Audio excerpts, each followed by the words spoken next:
కార్పొరేటర్లను కౌన్సిలర్లను గెలిపించమని ఎట్లా అడుగుతాడు?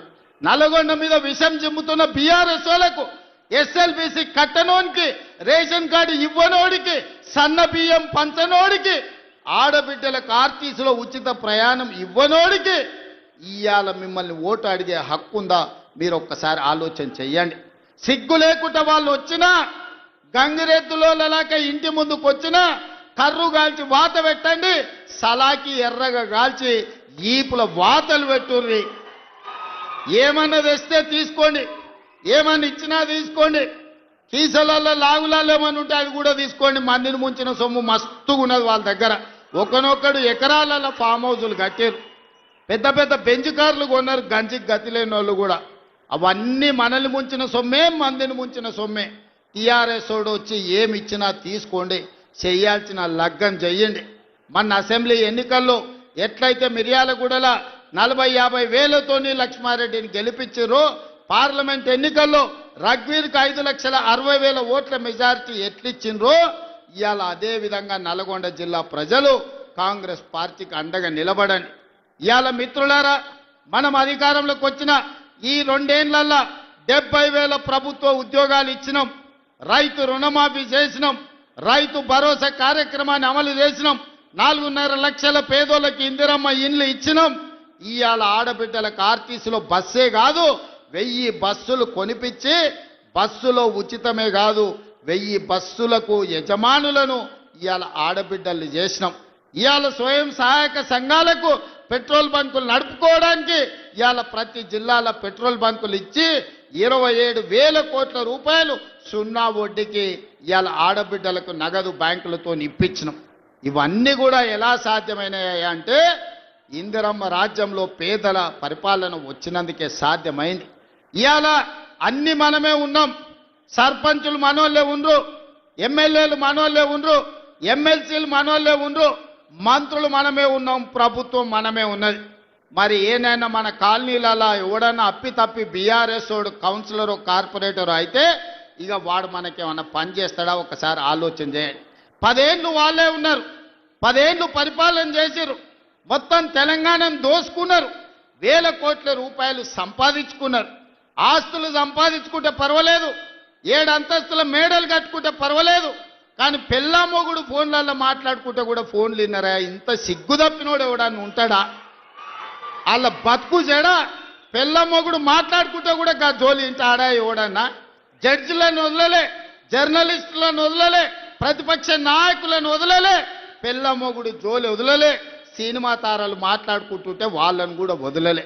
ఎవడు ఏది మాట్లాడుకున్నా వాని ఫోన్లలో ఏం మాట్లాడుకుంటుండో వీడికి ఎందుకయా?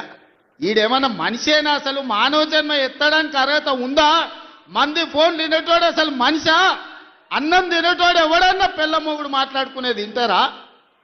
అట్లాంటి సన్నాసులకు మన పోలీసు వాళ్ళు నోటీస్ ఇచ్చారు. మా జాతిపితకు నోటీస్ ఇస్తారని. ఎవరికిరా నువ్వు జాతిపితవు? ఎవడు నీ జాతి? వినోద్రావు నీ జాత? ఎర్రబల్లి దయాకరావు నీ జాత? కుక్కడపల్లి కృష్ణారావు గారు నీ జాత? లేకపోతే తన్నీరు హరీష్ రావు గారు నీ జాత? నీ జాతికి పిత ఉండొచ్చు, మాకు మా నల్గొండకో లేకపోతే మా పాలమూరుకు నీ జాతితో ఏం పని? నీ జాతి ఏంది? నీ నీతి ఏంది? నీలాంటోడు జాతి పితయి పెళ్ళ మొగుడు జోలి పెట్టుకుంటే కూడా ఫోన్ లేనే సన్నాసి నువ్వు జాతి పితవంటే ఎవడన్నా ఉంటే ఆత్మహత్య చేసుకుంటాడు, బాయిలో దుంకి చచ్చిపోతారు. సిగ్గుతోని తల వంచుకోవాలి. ఇట్లాంటి ఘోరమైన క్రూరమైన నేరాలు చేస్తే పోలీసు వాళ్ళు పట్టుకొచ్చినట్టు వానికి ముఖానికి ముసుగు తోడికి కండ్ల కాడికి ఇట్లా పొక్కలు పెట్టి పట్టుకుతారు. ఆయన ముఖం మందికి చూపియొద్దాడు. మన పోలీసు వాళ్ళు పిలిచినప్పుడు హరీష్ రావును కేటీఆర్ని అందరినీ ముఖానికి ముసుగు తోడికి పట్టుకొచ్చేది ఉండే, లేకపోతే ముఖానికి మసి పూసి పట్టుకొచ్చి పోలీసుల ముందర పెట్టేది ఉండే. పోలీసు వాళ్ళు మంచోళ్ళు కాబట్టి ఏమనలేదు. మా జాతిపితకు నోటీస్ ఇస్తావా? మా జాతిపితకు నోటీస్ ఇస్తే తెలంగాణ సమాజానికి అందించినట్టే అంటాడు. అట్లనే అనుకుందాం. ఒకవేళ మీకు నోటీస్ ఇస్తే తెలంగాణ సమాజానికి ఇచ్చినట్టే అంటున్నావు కదా, మరి నీ జన్వాడలో ఉన్న ఫామ్ హౌస్ మా తెలంగాణ ప్రజలదా? నీకు నోటీస్ ఇస్తే మరి తెలంగాణ అందరికి ఇచ్చినట్టయితే నీకున్న ఎర్రవల్లి ఫామ్ హౌస్ తెలంగాణ సమాజం అందరికి ఇస్తావా? జన్వాడలో నీకున్న ఫామ్ హౌస్ అందరికి ఇస్తావా? మొయినాబాద్లో హరీష్ రావుకున్న ఫామ్ హౌస్లో అందరినీ రాణిస్తావా?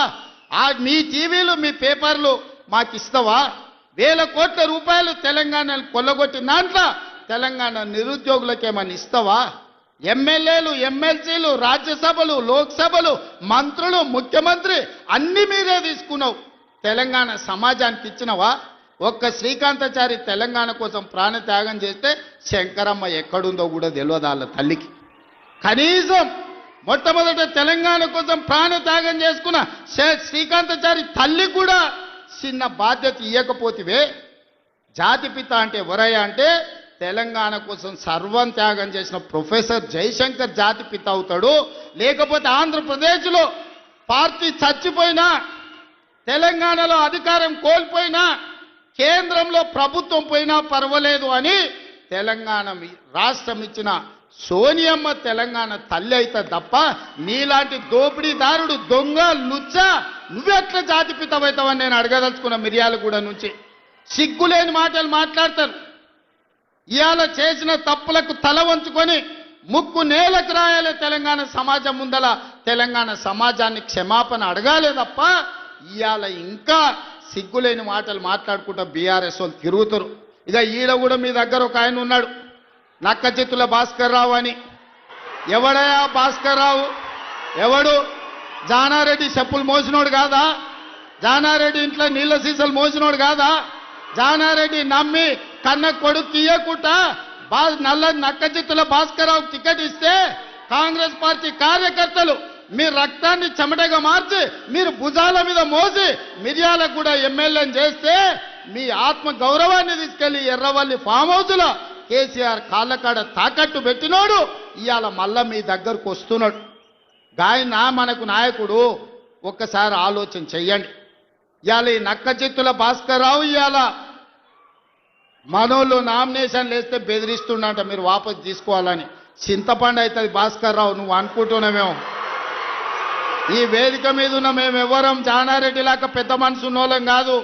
చింతపండు అవుతుంది నువ్వు అనుకుంటున్నావో. నీ తెలివితేటలన్నీ కత్తిపెట్టు, పోతావు మళ్ళా ఖమ్మం ఇట్లకెళ్ళ కూడా ఉండవు. నువ్వేదో తెలివితేటలు అనుకొని ఇక్కడ ఉన్నోళ్ళని బెదిరిస్తా. నాకు జానారెడ్డి సార్ తెలుసు, నాకు రఘువీరెడ్డి సార్ తెలుసు, లేకపోతే నాకు సుఖేందర్ రెడ్డి సార్ తెలుసు, ఈపులు వలిగేటప్పుడు అడ్డం వస్తారు అనుకుంటున్నామేమో. ఎవరు అడ్డం రారు. వాళ్ళందరూ నాకు చెప్పారు పలగాల్సిందే చింతపండు కావాల్సిందే భాస్కర్ రావు కానీ. వాళ్ళందరిని అడిగినా ఏం సంగతి అని. ఇక ఏం లేదు, చింతపండు కావాల్సిందే, చింతపండు చేయని చెప్పారు. అందుకే కాంగ్రెస్ పార్టీ కార్యకర్తలకు నేను చెప్పదలుచుకున్నా, ఎవరు భయపడాల్సిన పని లేదు. ఇట్లాంటి నక్క చిత్తులో చాలా మంది వస్తుంటారు. ఈ వినయాలన్నీ మన దగ్గర వనికిరావు. నమ్మి ఎమ్మెల్యేని చేస్తే నాగార్జున సార్ ఉప ఎన్నికలు జానారెడ్డిని ఓడగొట్టడానికి ఇల్లు తిరిగిండు. ఇంతకంటే మోసగాడు ఎవడని ఉంటాడా? ఇట్లాంటి మోసగాళ్ళని గెలవనిచ్చారంటే మిర్యాలకు కూడా గౌరవమే పోతుంది. అందుకే మిత్రులారా, ఈ మున్సిపల్ ఎన్నికల్లో ఈ వేదిక మీద నుంచి నేను ఒక్కటే మాట చెప్పదలుచుకున్నా. మిర్యాలగూడ, నల్గొండ జిల్లాలో ఉండే 18 మున్సిపాలిటీల మీద నాకేం ఆలోచన లేదు, నాకేం రంది లేదు. 100% మీరు గెలిపిస్తారు, నాకు నమ్మకం ఉంది. కానీ రాష్ట్రంలో